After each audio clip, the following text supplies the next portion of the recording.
কসবা কাণ্ডের তদন্ত বিহারে যাচ্ছেন তদন্তকারীরা। বিহারে যাচ্ছে কলকাতা পুলিশের একটি স্পেশাল টিম। এর আগে অগস্ট এবং অক্টোবরেও হামলার পরিকল্পনা, আর এবার বিহারে কলকাতা পুলিশের স্পেশাল টিম।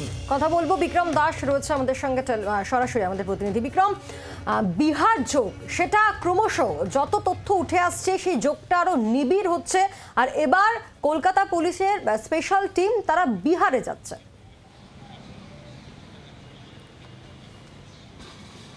একেবারেই কাউন্সিলর সুশান্ত ঘোষের ওপরে হামলার ঘটনা বা খুনের চেষ্টার ঘটনায় বিহারের যোগ আরও ক্রমশ স্পষ্ট হচ্ছে। বিশেষ করে এই ব্যক্তি অর্থাৎ গুলজার, সে ধরা পড়ার পর কিন্তু তা রীতিমতো স্পষ্ট হয়ে গিয়েছে। তার কারণ গুলজার সে জানিয়েছে যে যাদেরকে মূলত হায়ার করা হয়েছিল, একাধিকবার তাদেরকে ডাকা হয়েছিল মূলত এই খুন করার জন্য, তাদের প্রত্যেককেই বিহার থেকে ডাকা হয়েছিল। এবং যেটা অত্যন্ত গুরুত্বপূর্ণভাবে জানা যাচ্ছে যে বিহারের মুঙ্গেরের এক ইকবালের নাম উঠে আসছে, যেই ইকবাল কিনা বিহারের বা মুঙ্গেরের অত্যন্ত একজন ড্রেডেড ক্রিমিনাল বলে জানা যাচ্ছে, কুখ্যাত দুষ্কৃতী বলে জানা যাচ্ছে। সেই ব্যক্তি কিন্তু মূলত এই তিনজন অর্থাৎ যুবরাজ সহ তিনজনকে এই খুনের জন্য এই সাপ সুরারদেরকে পাঠিয়েছিল, এমনটাই আমরা পুলিশ সূত্রে জানতে পারছি। এর পাশাপাশি যে দুটি অস্ত্র, অর্থাৎ একটি মূলত এই যুবরাজ সে ক্যারি করছিল, যেই অস্ত্র নিয়ে সে কার্যত হামলা চালায় সুশান্ত ঘোষের ওপরে, যে অস্ত্র দিয়ে মিসফায়ার হয়।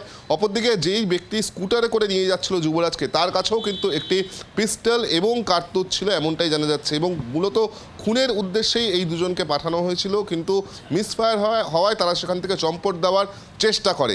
এবং এখানেই যেটা পুলিশ সূত্রে আরও খবর, যে গত আগস্ট মাসে এবং অক্টোবর মাসে দুবার অ্যাটেম্প নেওয়া হয় কাউন্সিলর সুশান্ত ঘোষকে খুন করার জন্য, কিন্তু যাদেরকে সেই সময় পাঠানো হয়েছিল বিহার থেকে, তারা সাহস করে উঠতে পারেনি। এবং শেষমেশ 14ই নভেম্বর ঠিক যাদেরকে পাঠানো হয়েছিল তাদেরকে 15ই নভেম্বর এই কাজ করতে পাঠানো হয়, যারা বিফল হয় বলে জানা যাচ্ছে। এবং তোমাকে যেটা জানাবো, যে এই গোটা ঘটনাকে কেন্দ্র করে এখনও পর্যন্ত পুলিশ যেটা জানাচ্ছে, যে গত জুলাই মাসেই দুটি পিস্টলই পাঠিয়ে দেওয়া হয়েছিল, এবং আগে থেকে অর্থাৎ জুলাই মাসের আগে থেকে কিন্তু গোটা বিষয়ে পরিকল্পনা করা হচ্ছিল। ইকবাল, যে কিনা বিহারের মুঙ্গেরের অত্যন্ত কুখ্যাত দুষ্কৃতী, তার সঙ্গে এই গুলজারের কি সম্পর্ক, কি যোগসূত্র জানার জন্য ইতিমধ্যেই আমরা পুলিশ সূত্রে যেটা জানতে পারছি, যে লালবাজারের একটি বিশেষ টিম, কলকাতা পুলিশের একটি বিশেষ টিম, তারা ইতিমধ্যেই বিহার এবং বিহারের মুঙ্গেরে পৌঁছে গিয়েছে। এবং সেখানে গিয়ে এই যে তিনজন যাদেরকে পাঠানো হয়েছিল তাদের বিষয়ে তারা খোঁজখবর নেবেন, তদন্ত করবেন। অপরদিকে যে ইকবালের নাম উঠে আসছে, তার এখানে কি ভূমিকা ছিল, তার সঙ্গে কার মূলত যোগাযোগ ছিল, কে তাকে টাকা দিয়েছিল, এই সমস্ত বিষয় জানার জন্য কলকাতা পুলিশের স্পেশাল টিম তারা ইতিমধ্যেই বিহারে পৌঁছে গিয়েছে এবং তদন্ত শুরু বিহারে গিয়েও। এবং এরই মধ্যে আরো একজনকে আটক করা হয়েছে, যে তিনজন বিহার থেকে এসেছিল তার মধ্যে যুবরাজ, তাকে গ্রেফতার করা হয়েছে, আরো একজনকে আটক করা হয়েছে। এবং সেই স্কুটি চালকের এখন হদিশ পাওয়া যায়নি, তাই তো?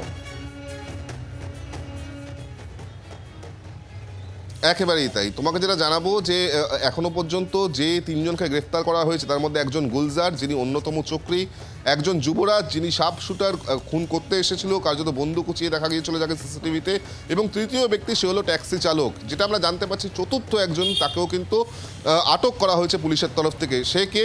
মূলত যেই তিনজনকে বিহারের বৈশালী থেকে পাঠানো হয়েছিল 14 তারিখ, অর্থাৎ 15 তারিখে এই অপারেশন করার জন্য, তাদের মধ্যে দুজন 14 তারিখ আসে, কিন্তু একজন 1 মাস আগেই এখানে চলে এসেছিল। সেই ব্যক্তিকেই মূলত আটক করা হয়েছে, যে গত 1 মাস ধরে এই গোটা জায়গাটিকে রেকি করে।